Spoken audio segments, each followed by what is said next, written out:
différents supports de communication en contactant notre service commercial au 20 21 0018.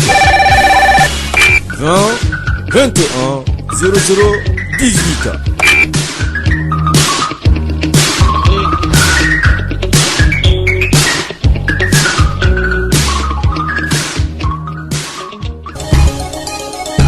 Le sport, les infos, la musique, l'actualité, le tout amusé et servi à chaud pour vous sur Radio Clédou.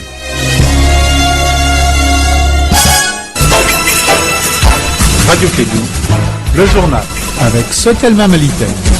Mesdames et messieurs, fidèles auditeurs inconditionnels de l'ensemble de réseau Clédou, bonjour à vous et bienvenue, que vous soyez africain, asiatique, que vous soyez américain, européen, bonjour à vous, bienvenue, nous vous accueillons sur les ondes de Bamako, à travers Clédou, depuis la belle île de la cité du Niger. Nous sommes aujourd'hui mercredi, 1er février de l'an 2017, il est exactement 7h en temps universel, et on change de présentateur parce que le mois change. Alors ce n'est plus Moussa Papa Abdoulaye Dara, mais désormais vous allez retrouver Monsieur Tidjani Moussaba, c'est ça? C'est Haruna Ba. Et il préfère, j'ai fait exprès. Voilà, c'est Haruna Tidjani Ba. Bienvenue à toi. On va faire le mois ensemble, n'est-ce pas, le mois de février? Oui, effectivement, Abdoulaye Andan. Bonjour à tous et bienvenue dans cette première édition des Clés de l'actualité, rencontre annuelle du chef des files de l'opposition avec la presse. L'occasion pour Soumaïla Cissé d'afficher les bilans mi-parcours du chef de l'État. Le ministre malien du développement industriel émerveillé après sa visite à l'entreprise Flexstart, une société du groupe Clédou qui fait la fierté du monde industriel. Donald Trump, le président américain, a choisi les conservateurs Neil Gorsuch pour siéger à la Cour suprême des États-Unis, une nomination qui satisfait moins les camps démocrates. Du football à présent, Gabon 2017, c'est la CAN, la Coupe d'Afrique des Nations. Nous sommes en demi-finale. Le Burkina Faso joue ce soir contre les Pharaons d'Égypte. Une rencontre à suivre à partir de 19h temps universel. Voici pour vous les sommaires. Bienvenue à tous.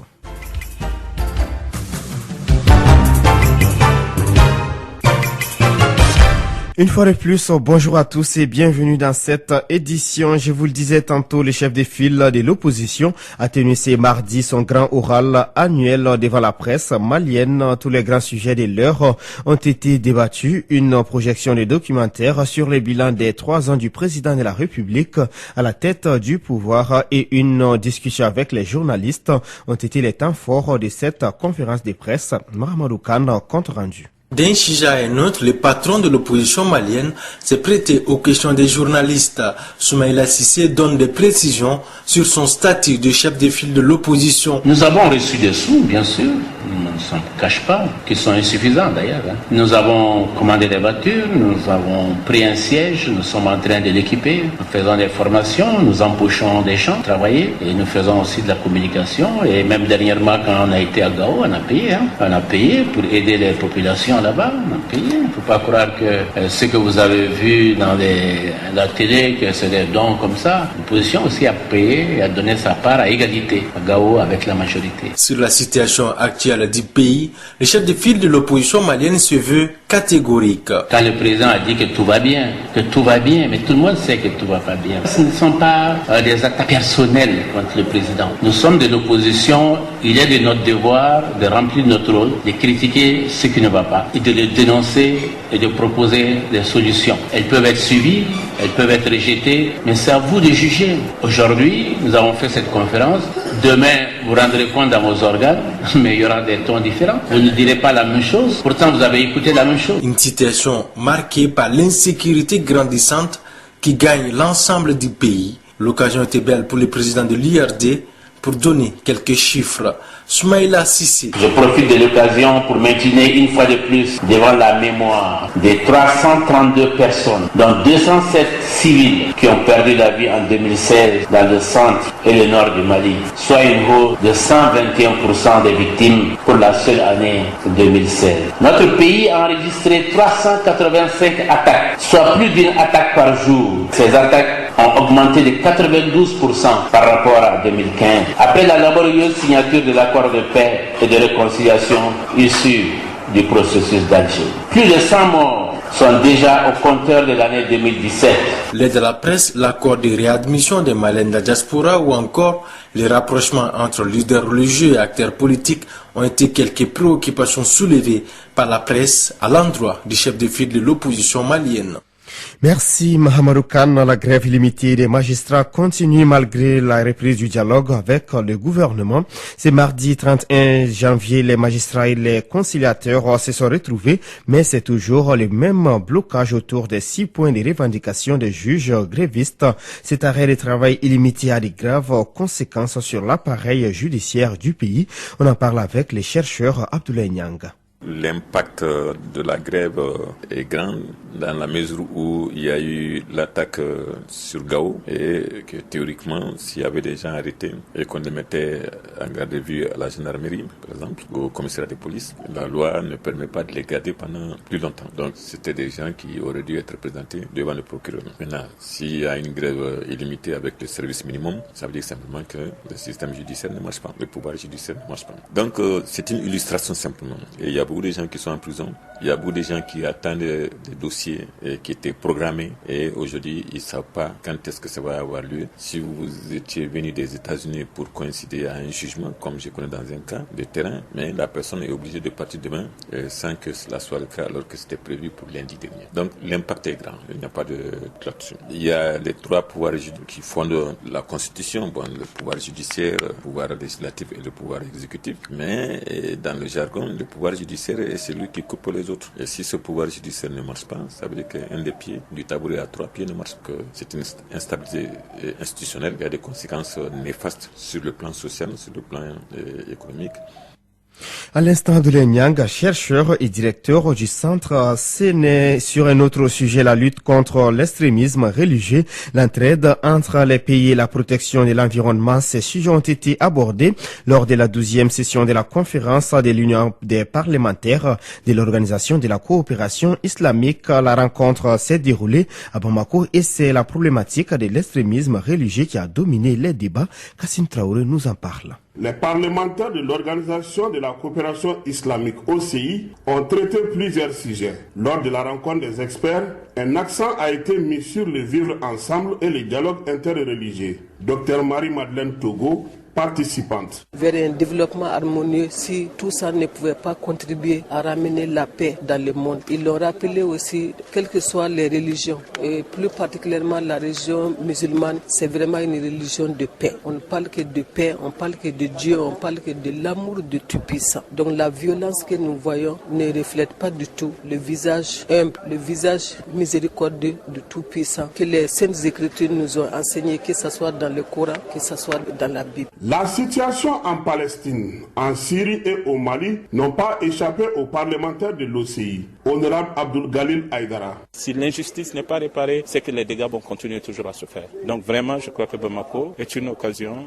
surtout avec l'arrivée à la Maison Blanche des nouveaux patrons, avec des décisions dont vraiment pour le moment c'est inquiétant pour la communauté musulmane. Les pays de l'Organisation de la coopération islamique s'engagent à faire un combat idéologique contre le terrorisme. Guédjouma Sanogo, président de la commission d'organisation de la conférence de Bamako. Si l'on parvient à faire comprendre à nos populations et surtout à nos jeunes qui se laissent entraîner dans cette spirale de la violence que ça n'est pas en fait de l'islam ou que les principes que ces gens professent ne sont pas en conformité avec le Saint-Coran et l'islam, je pense que ceci sera très important. Donc le combat est d'abord idéologique en ce qui concerne la lutte contre le terrorisme. Ensuite, je voudrais souligner qu'il y a une alliance islamique qui a été créée, qui est dirigée par l'Arabie Saoudite et qui a vocation à lutter militairement contre les groupes extrémistes. Pour combattre efficacement le terrorisme, les parlementaires ont formulé une batterie de recommandations en se basant sur la diversité culturelle. Ils ont appelé les pays membres de l'OCI à lutter contre le fanatisme, l'extrémisme, mais surtout la diffusion d'une saine compréhension de la religion et de ses préceptes.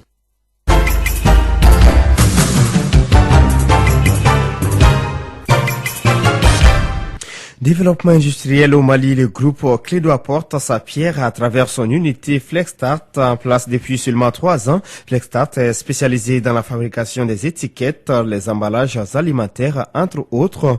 Le ministre du Développement industriel Mohamed Ali Ag Ibrahim s'est rendu lundi à cette unité industrielle basée à Titibougou, compte rendu de la visite avec Mahamadou Khan. J'allais dire qu'on se croit dans une Silicon Valley. La Silicon Valley, c'est cette ville située dans la côte ouest américaine qui accueille des milliers d'entreprises comme Google, Apple ou encore Facebook. La comparaison est une évidence pour les visiteurs du jour, impressionnés par les appareils de dernière génération de Flexstart.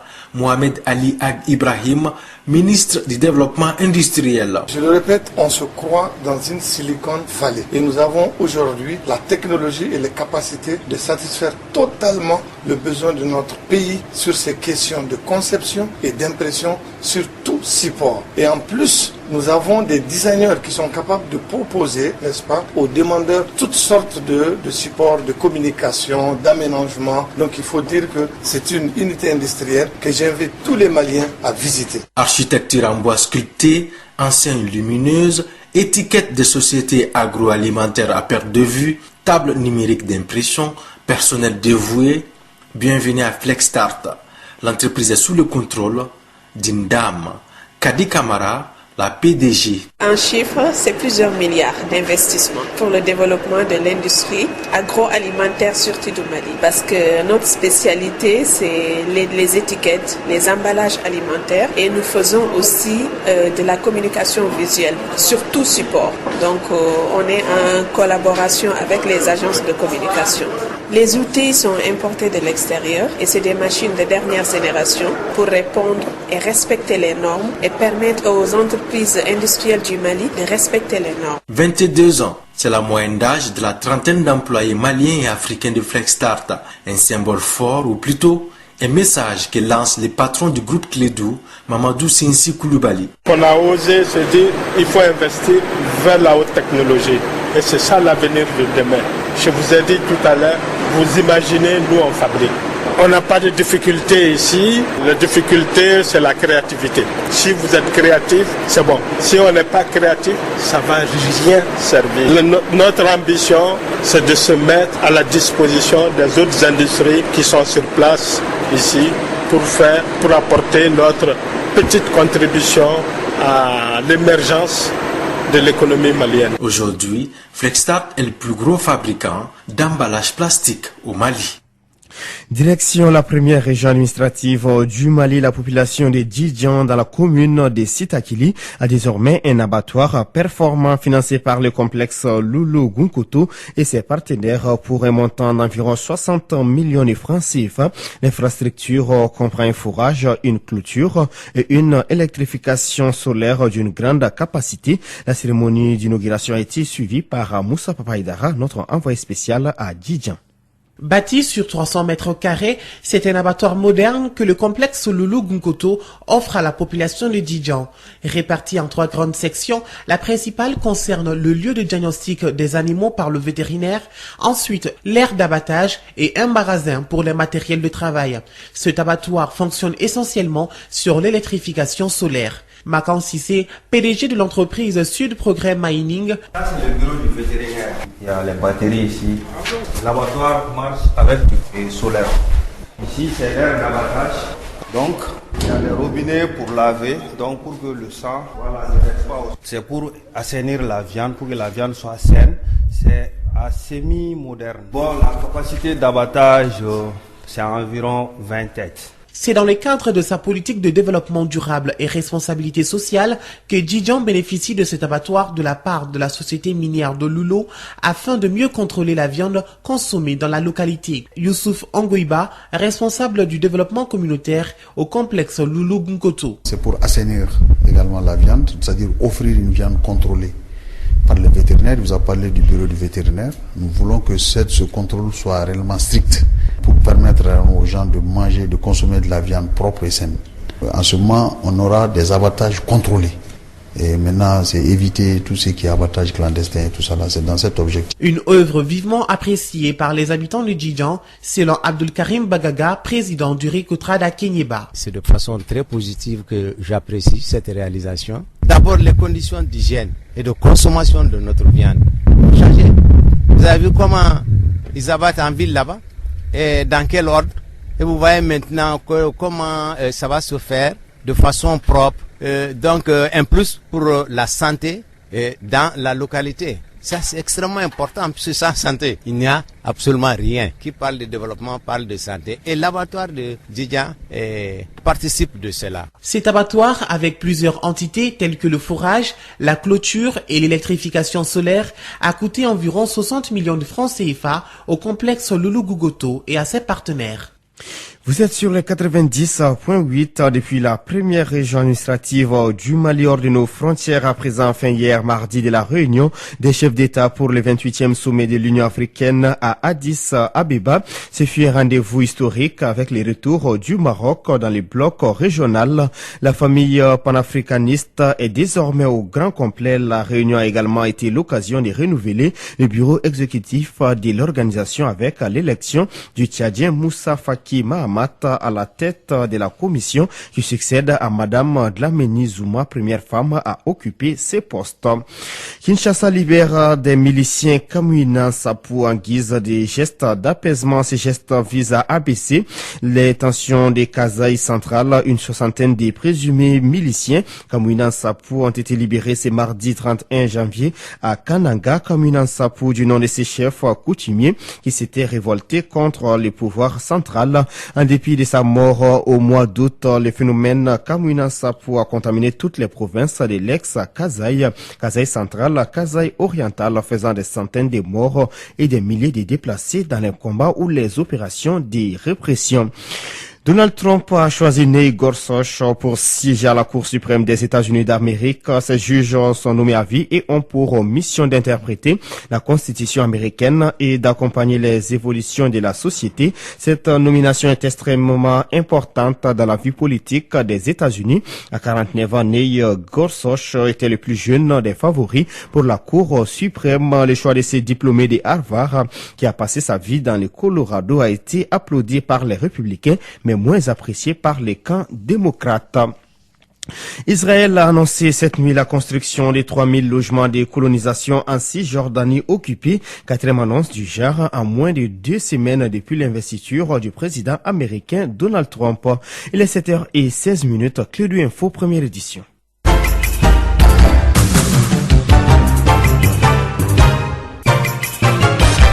Sur les plans locaux, une femme à tout faire, Maïmouna Hélène Diarra, s'illustre aussi bien dans la presse que dans les métiers des arts. Plus de 3 décennies après le début de sa carrière, ce monument de la culture malienne ne compte surtout pas s'arrêter en si bon chemin. Mahamadou Khan l'a croisé dans les locaux des radios Clédou. C'est l'interview de ce journal que nous vous proposons de suivre. Vous êtes une référence au Mali. C'est quoi la clé de la réussite ou les clés du succès? Bon, le travail bien fait, prendre le travail au sérieux. Aimer ce que tu fais. Moi, je pense que c'est la clé. C'est ça la clé du succès. Vous êtes passé par beaucoup de chemins? Je suis passé par beaucoup de chemins. Après l'INA, j'étais au groupe dramatique. Et j'ai passé 10 ans sur le plancher. Et après le groupe dramatique, je suis venu à l'URTM, à la télé et à la radio, comme speaker, Bambara, les avisés communiqués en français et en Bambara, les émissions à la télé et à la radio. Sans oublier les sketchs. Les films, les théâtres. Parce que avec tout ça, même arrivé à l'URTM, je n'ai pas décroché avec ma vie de comédie, ma vie de comédien. Voilà. Donc vous avez fait un alliage entre les deux? Je faisais tout. Et les théâtres, les films, les cinémas, la radio, la télévision. Après 30 ans de carrière, si je me trompe, vous me rectifiez, jusqu'où comptez-vous aller? Jusqu'à la fin de mes jours. C'est-à-dire parce qu'un comédien n'a pas d'âge. À la radio peut-être, mais la radio, la télévision, parce que présentement je suis à la retraite. Au niveau de la fonction publique, mais sans pour autant dire que je vais m'arrêter là. Non. Tant que je peux le faire, je le fais. Donc vous continuez à tourner? J'ai continué à tourner. Tant que les réalisateurs ont besoin de moi, je le fais. Parce qu'il n'y a pas d'âge pour les comédiens. Pour un comédien, il n'y a pas d'âge. Dis-moi aussi la nouvelle génération qui monte. Bon, la nouvelle génération qui monte, vraiment, il faut qu'ils s'améliorent. Il faut vraiment qu'ils s'améliorent, qu'ils ne s'arrêtent pas. C'est-à-dire qu'au petit succès, qu'ils ne s'arrêtent pas, qu'ils cherchent à s'améliorer, à se former et écouter les anciens, surtout. Ils ne sont pas trop mûrs pour voler seul, quoi. Pour voler seul. Il y a encore, on apprend. Dans l'art, on apprend toujours que Dieu fait, tous les jours que Dieu fait, tu apprends quelque chose. Tu apprends quelque chose. Il ne faut pas s'arrêter là. Il faut accepter les critiques. Tant que tu n'acceptes pas les critiques, tu ne peux pas te corriger. Tant que toi, tu es sur scène, tu ne te vois pas. C'est les autres qui te voient. Et quand tu te dis que ça, c'est bien, c'est pas bien, c'est ce qui est la réalité. À l'instant, Maïmouna Hélène Diarra, comédienne malienne, des propos recueillis par Mahamadou Khan, sans transition, parlons sport, Khan Gabon 2017, les demi-finales de 8 ce soir à 19h, les étalons du Burkina Faso pourront se faire avec les pharaons d'Égypte, une rencontre à suivre sur notre antenne. Demain à la même heure, les lions indomptables vont se mesurer au Black Star du Ghana. Et puis, page météo avant de nous séparer, le ciel sera clair à peu nuageux sur l'ensemble du pays, excepté les régions de Kaï, Koulikoro, Tombouctou et Kidal, où il sera nuageux à couvert. Les vents seront de direction nord-est d'intensité faible à modérée. Sur l'ensemble du territoire, la visibilité sera légèrement réduite par la poussière en suspension dans les régions de Tombouctou, Taoudéni, Kidal, Gao et Menaka. Environ 8 km. Les températures seront en légère baisse sur l'ensemble du pays. Prévision sur les districts de Bamako et environ. Le ciel sera clair à peu nuageux avec un vent de direction nord-est d'intensité faible à modérée. La visibilité sera bonne. Les températures maximales et minimales prévues pour la journée sont respectivement de 35 et 15 degrés Celsius. Le coucher du soleil est prévu à 18h33. Il est 7h20. Nous sommes au terme de cette édition, la première des clés de info. Merci à vous de l'avoir suivi. Présentation Arunaba, à la technique Abdoulaye Andandjiti. On se retrouve à partir de 9h pour le flash d'information. D'ici là, l'info continue sur notre application Clédou et sur le site internet www.info-mali.com. Radio Clédou, le journal avec Sotelma Meliten.